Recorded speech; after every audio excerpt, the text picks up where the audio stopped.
Welcome back, everyone, to Third Street Reactions. I'm Zach. Shane. We are back with X-Men 97, the finale, Season 1, Episode 10.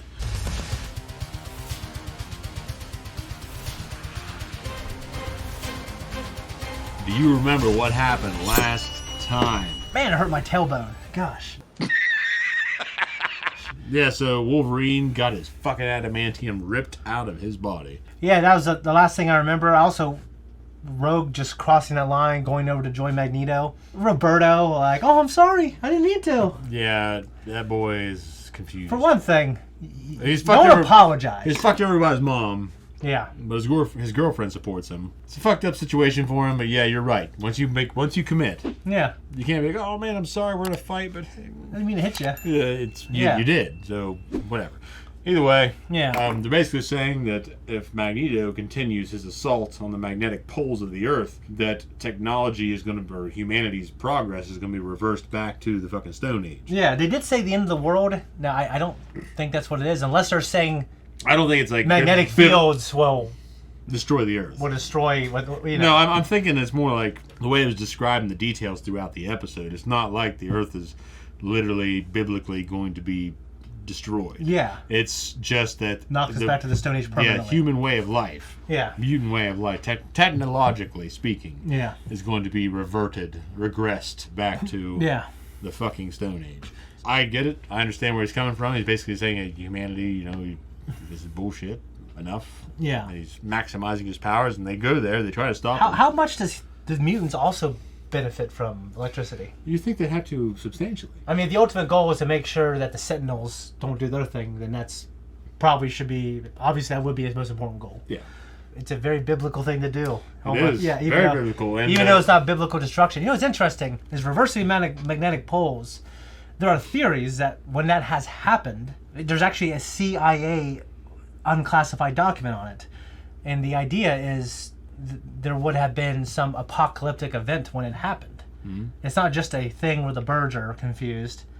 Well, according to this person who wrote this book, and I've watched videos on it, that when it happens, it messes up or changes or stops the way the Earth is spinning.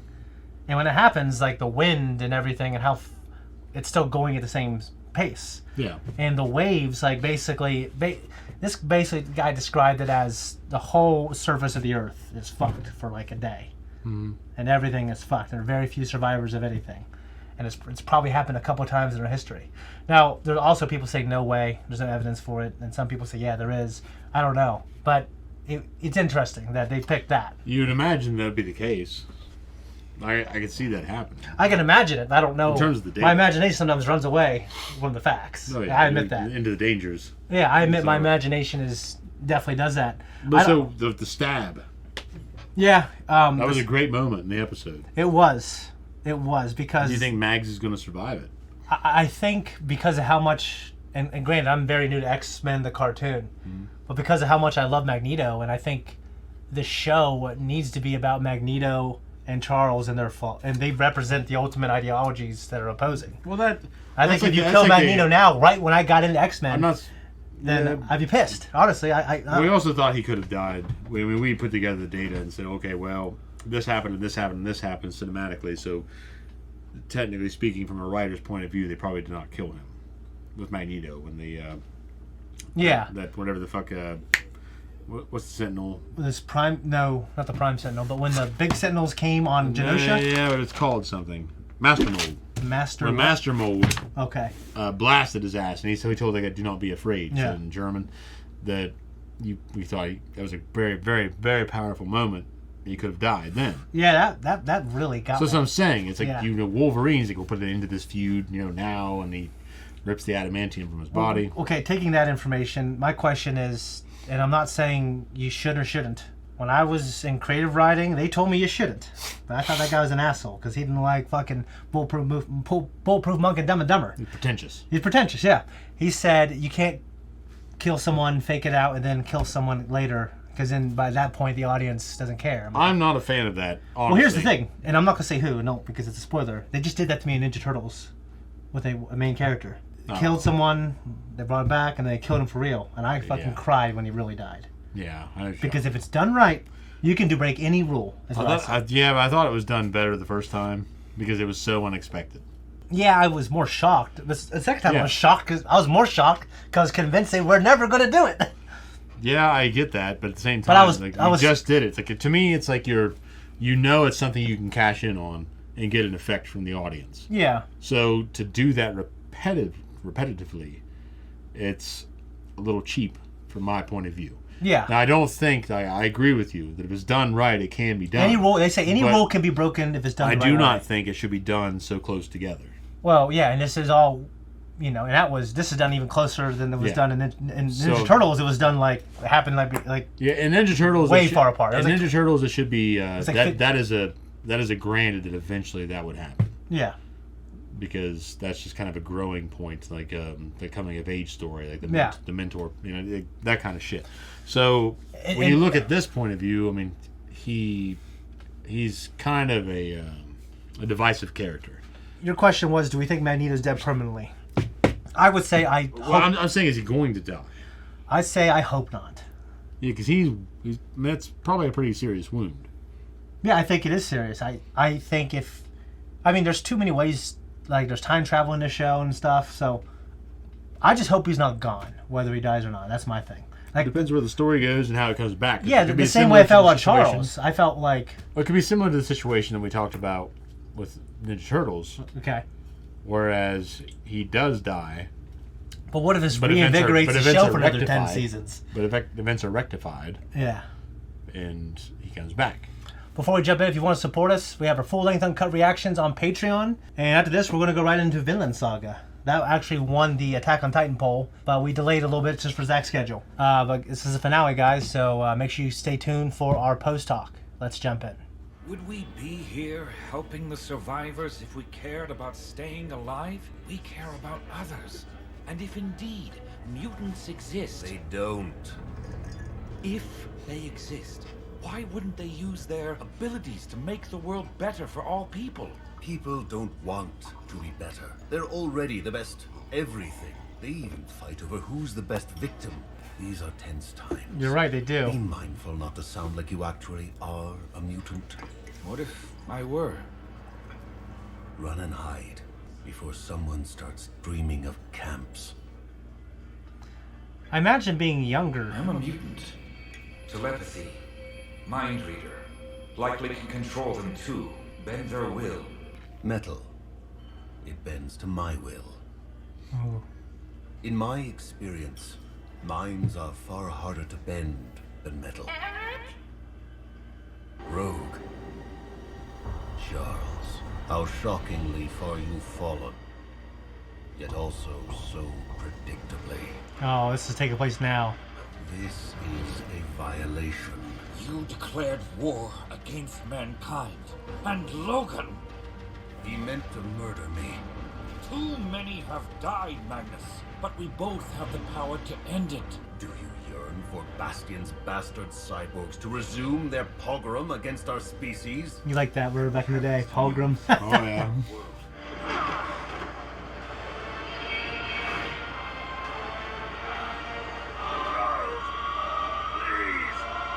Oh, man, it's hard. Jesus. Yeah. Hey! Daredevil. Nice. See me. The future died. Despite this little toy you X-Men would use to abort the bond to my creations. Your creations are prisoners and coercion. Tank!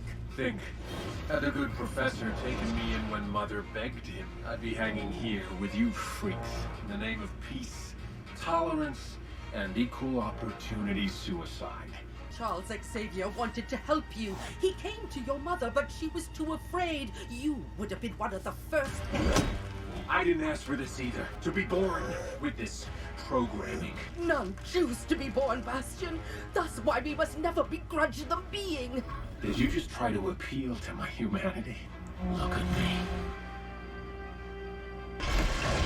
Thus, to protect humanity, I must protect humanity from itself.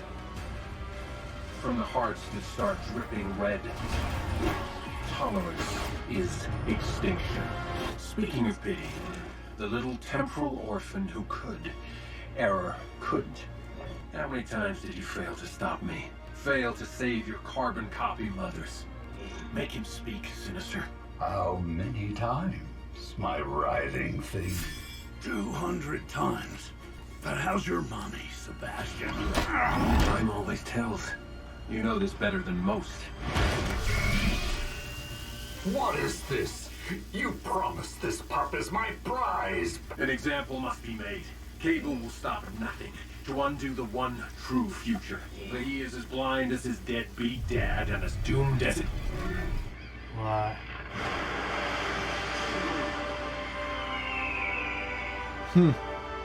How's she doing that? I am Phoenix!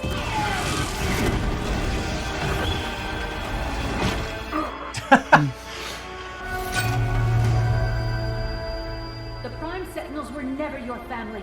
They did not choose to become slaves to hate.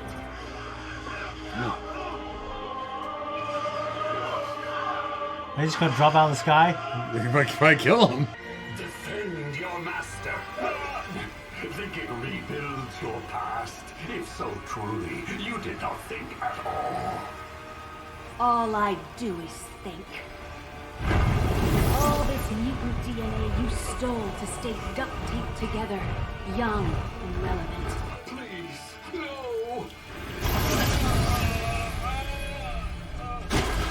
Unraveled like in Chernobyl. Show me. Show me my face. It looks the same to me.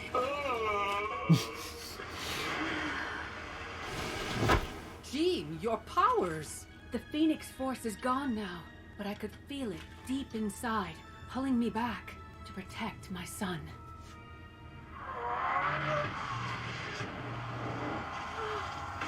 Oh shit. What have you done to me?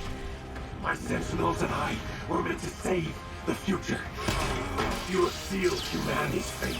Think, Nathan.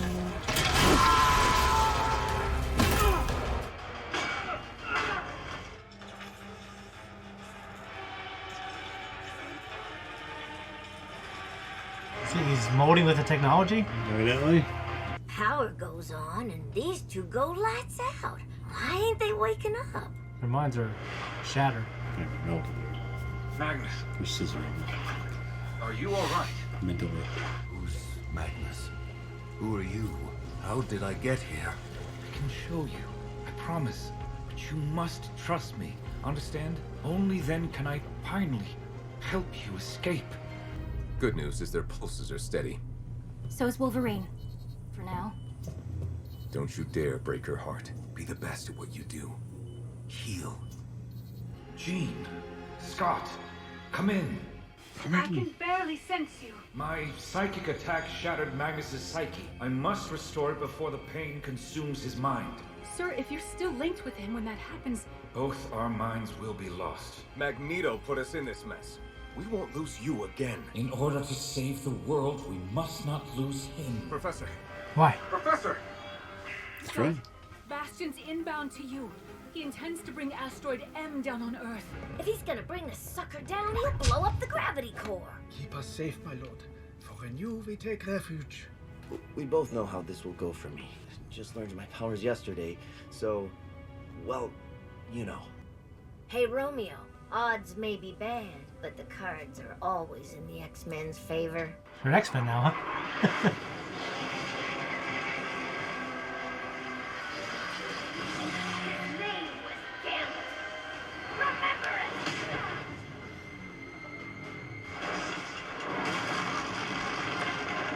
I wonder how long she can get the assault up if they have any advantage. Yeah, I don't know. Right now, it doesn't seem like she's doing any damage. She's just forcing them back. Yeah. Great Oh, the movement, Hulk's though. move. Oh, yeah. They're all bent up. Yeah, I figured he could do that.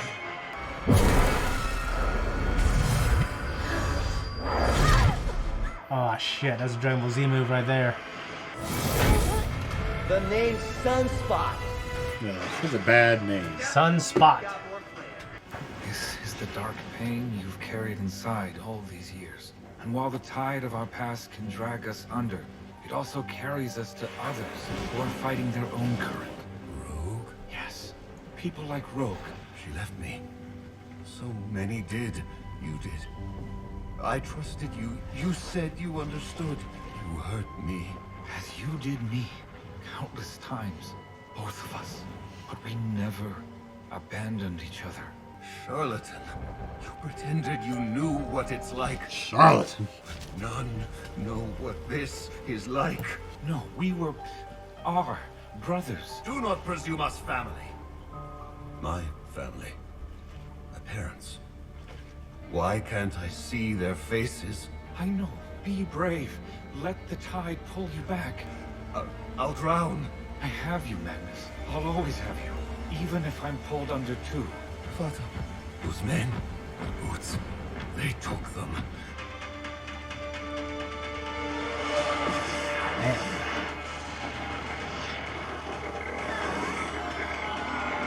Black hole. Yeah. Xavier students never learn.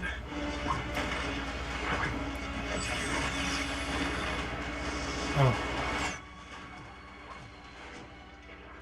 Ooh. Yeah. Oh.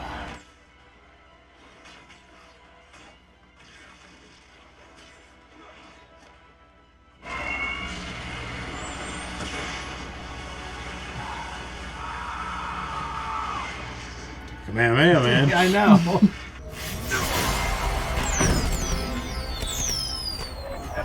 Slay me with the 4th of July. Haven't heard that one before. Game over, Sleazoid.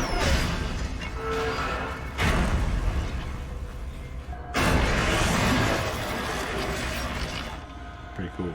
Yeah. Doing a lot of damage to him though. Yeah. The Greeks did love horses.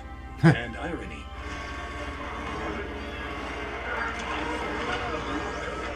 It's like Harvey Dent a little bit right there. Yeah, you gotta hit him while he's doing Do it. something, yeah, come on! Well, why are you doing it? We're gonna do what we've been telling humanity to do for years. Stop fighting the future. And embrace it. Depends on which future. Visual alert. Visual alert. Visual alert. The Magneto protocols. What? Is everyone in that bubble? Bastion! Drive on!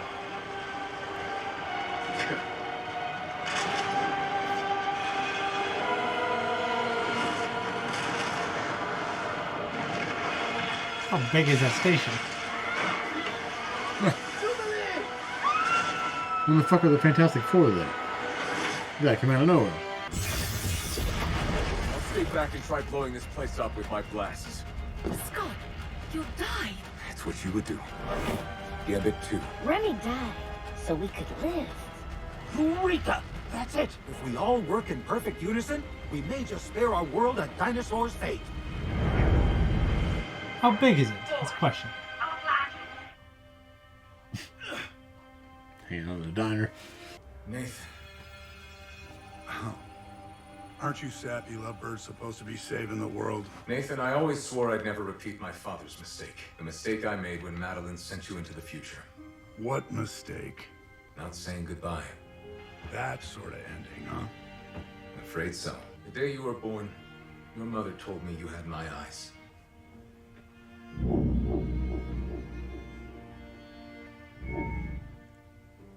They're good eyes. I love you, son.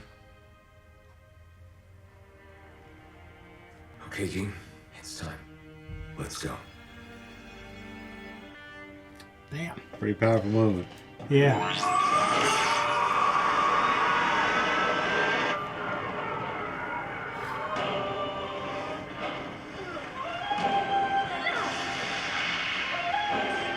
The music. Yeah, I know. Listen to it.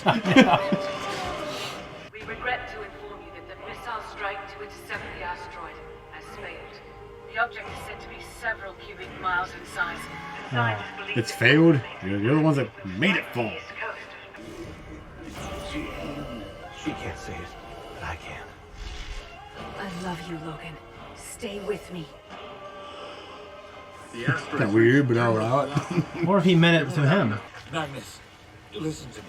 You were a boy when you lost your family. That is why you can't see their faces. There's a power in seeing yourself in another, in resemblance. There is no one like me. The X-Men and I may not resemble each other, but we are still family. We had a dream. A dream that made us a family. Your name is Professor Charles Xavier. And you are Eric Magnus Lensher, who your family leads today. Chose another name. Do you remember him, Magnus?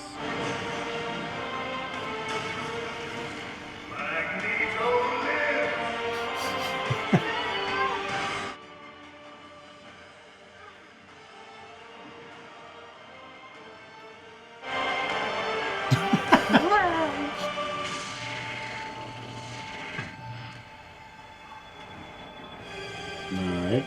6 months after E-Day, and rumors still swirl about the fate of the X-Men. In other news, Dreamists are preaching the second coming of Magneto. Howdy. Name's Lucas Bishop, searching for mutants to carry on the torch. Moving on mighty fast there. I looked for months. I couldn't find a trace of them, or the damn asteroid. Luckily, this ain't our first time at the X-Men are dead rodeo. But it's less a question about where, and more when. What are you talking about? Displaced in time. Kurt? Hank? Oh, it's where freaking Oscar Isaac's guy is. Not in 3000 BC. No, who he was an X-Men. Oh. An X-Men. He did play 2 Egyptian. What are you talking about? Oh, was he Apocalypse? Yeah. Jean! Where are you? Scott, over here. Glad they're together though. Mm-hmm. Enough! We have no quarrel with you. You're a long way from Crest Coast, Sapien Cast. You may call me Mother Escani, leader of Clan Escani. I sense no need to be afraid. Nathan. Oh shit. What is your name? My name is En Sabanur. Oh dear. This show, I think it's Wolverine. Morph. Yeah. Nothing after credits, right? Oh, I have no idea. That's probably a good idea. Damn it. Good thing I said so. So much pain, my children. So much death. Apocalypse. Are we sure that's Apocalypse? In a variant? Lips, man. What about the guy in Egypt? It's him too. So he's in 2 different times? Yeah. I guess he could be, because it's all one timeline. Yeah. It's a younger version of him. Mm-hmm. Okay. Yeah. That was our reaction. This is our discussion. What did you think? I loved it. The emotional moments absolutely nailed it. Like, because of, like, sometimes when a new character shows up or something like that happens, I have to, like, go, oh, okay, this is a part of a huge connected, like, cinematic universe. And like, I don't remember everyone all the time. I just watched, like, the first season and the last, and I got a bunch of videos to catch up in the middle. But, like, in terms of all the beats, like, for, like, this season... The only weakness this show has is the same weakness that the original show had, and it's that everything moves so fucking fast. Okay, yeah. So nothing has time to really mature. I'm not saying the material they explore is not mature. Yeah. I'm saying in terms of, like, if you're making a liquor... Yeah, it needs a cure. It needs to cure, it needs to ferment. Yeah. And this does not have the time to really mature and grow on you as an audience. It's like, boom. Okay, Magneto might be dead. Boom. It's fucking Apocalypse is here. Boom. Yeah. It's like, and you're just getting hit with shit left and right. And yeah, if this was a Saturday morning serial, then that would be great. Yeah. Because you're always waiting on that kind of shit. Yeah. And you're always anticipating it, so you're seeing the story. But when you're watching it back to back and experiencing it the way that we experience things now with streaming, when you're binging it. I will say, pretty sure this did come out week to week.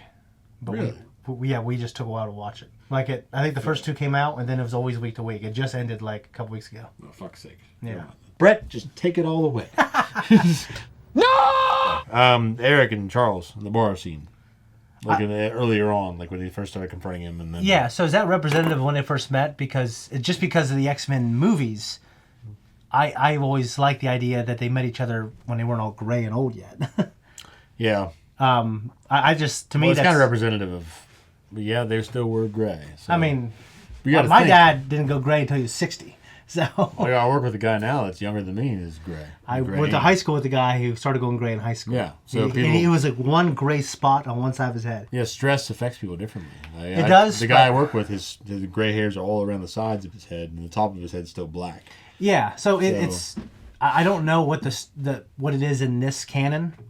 I loved the Days of Future Past, how they were young and Charles was still walking and, the bullet and all that. That was so awesome. Mm-hmm. Like when he tried taking a bullet out and stuff like that, I lost it in those movies. It was so epic. I do like, if we're going to isolate portions of this episode, and we'll say that the stuff between Xavier and Magneto. So that whole idea, like I'm not going to abandon you. Like we've hurt each other. Yeah. And the people that hurt us are the ones that we let into our hearts. And, yeah. But I'm not going to abandon you. Yeah, those are portions of different conversations throughout the episode. Yeah, that was so meaningful to me. I loved it because I don't think there's enough, except when you go to war movies. There's plenty of it in war movies, and it's great. And my dad did tell me a little bit about it, the feeling of it. Like this incredible camaraderie, even amongst like these stereotypical hyper-masculine, epic, badass men, can still like love. Like and show genuine care and love and friendship for another man, without and it being without it being romantic. Without it being romantic, and I love it. Like I think it's epic, and I love Charles's. I think it's just because I just caught up on this, but I have the movies in my head still as kind of my main canon. I think their relationship is just one of the best relationships, in like the comic book media to me. In terms of what you've been exposed to, I agree. And Charles is like he's so committed to the idea of it. You know what I mean? Mm-hmm. Of not giving up on. Well, they both are. Yeah, very committed to. Magnus probably wants his Xavier to see. Yeah, but he's still like overrun with emotion, whereas Xavier is the intellect and. Magnus. Yeah, and he didn't experience the Holocaust. And yeah. Also, so it's just. So I was wondering, like, for instance. I thought if this was something maybe a little longer, I thought they could have spent like 30 seconds doing it here. Some type of flashback where he's walking through Magnus's mind and you see a little bit of that, the Nazi stuff. You hear it. You hear him. You hear the boots. It, so and you also hear his voice crack. Accent. Yeah, you hear the German accent coming back. And so as he goes back into his younger days and he's looking for his parents' faces. Yeah. It's going back, and it's he's regressing. Yeah, so I think the message was still there. Like, I didn't need to see it, because I'm glad they didn't, because I didn't want to waste my time on something I already know from exposure to all this media that we have. I'll say that it was so effective, even for not showing anything. Just like the accent and the idea of it, just it's horrible. Yeah, Just got to describing him as monsters. Yeah, and it made. I don't say he's a monster, but it made someone like him the way he is. Mm-hmm. So just like I'm so about personal responsibility, it's insane. Accountability. But and accountability. But there's so much of the new evidence suggests so much for people developing because of genetic factors and environment. And like you take that same twin and put him in a different environment with a different upbringing. Then he could be very different. Someone murders a baby, I think that person's a piece of shit and they're going to hell. Mm. But then when you observe someone like Magneto, when you observe all these twin studies of people, environment matters, man. It does. Like some things are significantly. Yeah, it's just like the people that are raised in violence are more likely to be violent offenders. Yeah, they're much more likely violent. People who are single family households, they're much more likely to get cancer. Just because they're much more likely to go down a path that would be unhealthy and they're, and because they're poor, they're more likely to eat like processed foods. Mm-hmm. It's just all kinds of stuff. There's no perfect solution. Like one thing they did talk about was Xavier Magneto. They were talking about everyone having the dream of equal opportunity, which is an incredible thing. versus equality of outcome. Yeah. Everyone should have equal opportunity, and I think everyone should help everyone get equal opportunity. Because not everyone has equal opportunity. Well, you should be now. free to do either one. Yeah, Like if but you then- are not, if you don't want to help somebody, you should be made to. And if you want to help somebody, nothing should restrict you. What I'm saying So- is like a quality of opportunity versus a quality of outcome doctrine, which is like a quality of outcome That is should like be the law. Like that should be the Yeah, reality. yeah. But you can't go into micromanage people's minds because to No, me no. there's nothing there's nothing better than that than what I'm saying is when the government or big corp or big society, they will engineer, like, because I'm Filipino, maybe a social engineer. Maybe I won't get the same opportunities as you. Yeah. So we'll make sure that we'll put me into the class with the smart kids. Yeah. Just because I'm Filipino. Mhm. And I don't agree that's a good thing. In No. fact, there's studies that show, I think it's with law school, that when you put marginalized groups into, particular, in this particular study, it was law school, the outcomes weren't very good at all because they weren't smart enough to get in. Now, we should address why they weren't smart enough to get in. Like, we should address, why isn't this particular group, why aren't they getting as good test scores? But we shouldn't jump ahead to the future and say, okay, well, even though you didn't get in, we should put you there. Mhm. That's a quality of outcome versus what he was talking about was a quality of opportunity. Like, everyone should have equal opportunity. Yeah, you should have the opportunity to make something of yourself. Yeah. Even if maybe you won't, but you Yeah, have the maybe you won't, opportunity but to you do have- so. yeah. You're a charlatan. Charlatan. I love that line. And he said another line that you used to say when we were younger. I was talking about a pogrom.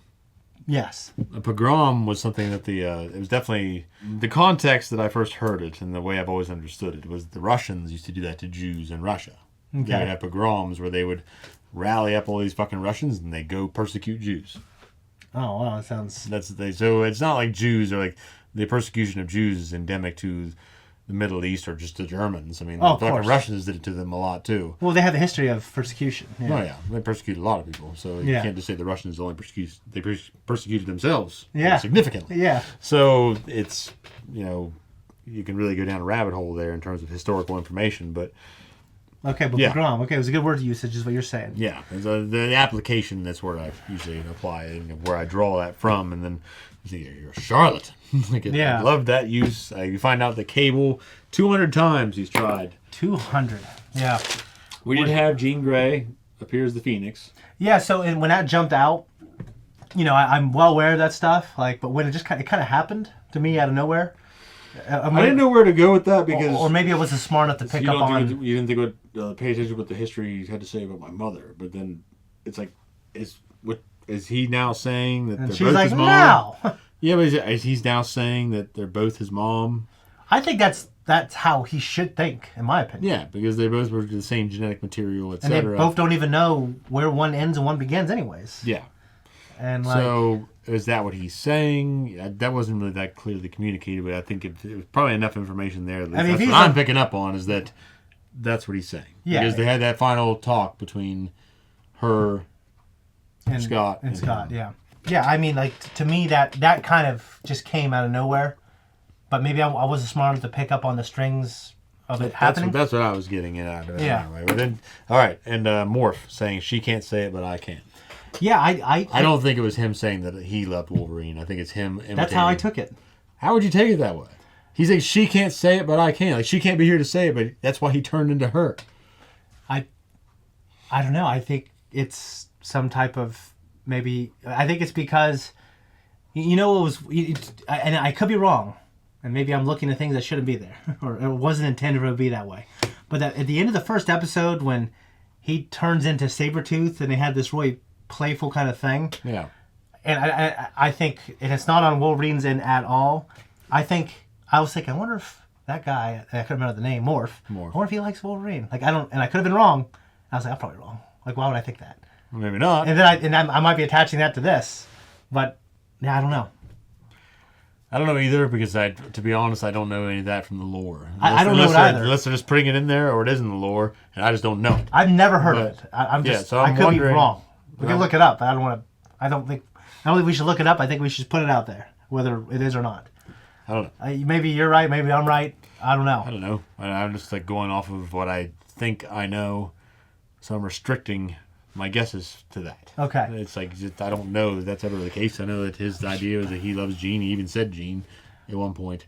Oh, Morph does? No, Wolverine said it. Well, I know Wolverine definitely loves Jean. Yeah, he said it, though, when he was there. And she's like, well, she can't say it, but I can. And that's when he responded to him. I think he just was using that as a way to express himself. Yeah, like, knowing that, like, yeah, like, you love Jean, but I love you. And now you're in this moment. I want to just comfort you and also comfort myself, and even though we'll never be together. That's being a shapeshifter. That'd be like a weird thing. Very weird. Weird on the outside. Well, I'm wondering if you could like occupy someone that would be appropriate for Wolverine. Like, I know Wolverine because he's all about rules and he's kind of a loner. If he would even accept like some. I guess what I'm saying is, I'm thinking maybe Morph has feelings for Wolverine. Maybe he does. I don't know much about the character. In fact, I forgot he was even in the series. But I think because it was so subtle, if that's what they were suggesting, then I thought it was a nice way to put that story in there where it was almost so marginal that it wasn't kind of like the forefront of like some like movement, some political movement. Yeah, I mean, it was just like... It was a personal thing. Yeah, it was a personal thing, yeah. And to cap it off, I mean, other than Magneto's return and him coming back in a badass way, I about cried when I saw saving that. everything. The music. Yeah, so other than and that, the operatic woman, version. The operatic woman going... Yeah, the operatic version of the theme song. Yeah, I just like... It was great. But then we go back and we have, Jean and Scott seeing Nathan in the future. Yeah, I'm so glad for them. And now we also have Magneto and the rest of the X-Men. Sans Wolverine and Morph, because we don't know where they're at. Yes. Didn't show them that we know of in terms of Morph. But there you see Apocalypse. Yeah. And now we also see Apocalypse in present day. So you think they're going to be trying to influence them in the past in the next season? And then also we see glimpses of that in the present, of their mark on him from the past? Maybe. That'd be kind of cool. Yeah. I don't know if it should be, if what they do in the present should be constantly changing him in the future. I think the Huey's in the future is already formed. Pretty well. He needs to be formed on what happened. He needs to be solidified, yeah. Yeah. But still, I like that. I mean, this season was such a nice surprise. It was fun to do. And, I didn't grow up on this, but I got really emotional watching it because it was so well done. And I know a lot of people were like, Marvel struck gold with this show. Like, okay. kind of taking a bit of a break. I don't say taking a break because there's live action stuff is still coming out. Mm-hmm. But Kevin Feige produced this. He kind of let them cook all these, a lot of the people who were involved originally, plus the new blood, and they made something that honors the original and transcends it. Mm-hmm. Yeah. I agree. We had some little moments throughout, like Captain America telling the president, hey, I think it's going to do a lot more damage than good, and the Magneto protocols and taking down Asteroid M and how all that resulted. They actually readdressed that later. Yeah. And said that he's being confronted with the backlash from that decision. That towards the end of the episode. Yeah. If you remember what it said, like 6 months after E-Day. 6 months, yeah. So. And which is, they've been missing for that long. You just figure they'd be given up for. You know what I mean? Well, you had Forge. And Bishop came back. Yeah. We're going to find it. Yeah. And I think that's great. Yeah. How'd you feel about Bastion coming in kind of at like, I don't know. Like it was kind of revealed in like the 10th or 11th hour that he was, and I don't really know who he is too much. How'd you feel about him as a villain? Because you were kind of a villain guy. I like the voice actor quite a bit. And I enjoyed him for what little I've seen him as a live action, an actual actor. Yeah. I thought he was okay. I thought that just like the show, like, the constants are Magneto, Charles, the X-Men. Yeah, I agree. The rest of the characters, they don't really have much staying power. So not to me, yeah. Mr. Sinister just blooped in. Yeah. And he did some horrible shit, and they got turned old. And it was almost, when he was like, oh, at the end, it was a little comical, and it probably wasn't intended to be. Yeah. It was comical, too, in a way that was misapplied. Yeah. Like, he should, suffer a shitty fate, but at the same time, it was too quick and too comical. It wasn't impactful. Okay. And Bastion, I felt like Mr. Sinister would have been a better choice of a character to be an overarching villain versus Bastion. Bastion, I know, is more powerful. The only thing I like about Bastion is the stuff that they're like the humanity within him, I think made him compelling when I talked about the stuff to his mother, and they were trying to appeal to his humanity. Yeah. I don't think you could do that with Mr. Sinister. No, but that's why he would have been kind of a better villain. Like, you already had that with Magneto. Why does every villain have to be someone you can appeal to? Now I get it. Like I love my Palpatine to stay who he is. Yeah, that's what I'm saying. So, but like you already had Magneto. Like, I'm not saying it wasn't good with Bastion, but Bastion was just, oh, here's Bastion. He's really powerful, and he can do all this cool shit. And he's a threat to everybody. Yeah. And then, oh, he's gone. He came quick, and he left quick. He burned quick. He but burned I think very brightly. I think what he was ultimately, he was a character to move the story. Just he was like a force to move the story. He was a huge force also to push Aaron. He's pushing the plot. He really pushed the Magneto Xavier stuff. Yeah, he was just pushing the plot is all he was doing. Yeah. And I understand Sinister was used for that too, and that loop. Yeah. But to me, it was just that he's not as a villain. Magneto's the staying power. I agree. Magneto's, one of the great. Yeah, for sure. I loved it. I'm really looking forward to season 2. Can't wait for it to come out, and I certainly agree why everyone's talking about it. It's great, and the music that is not nostalgic to me at all. Like it's so moving. It is. Yeah. So, you got anything else? No. All right, guys, that's it. Stay tuned for when we do Vinland Saga. And other than that, guys, much love. We're out of here.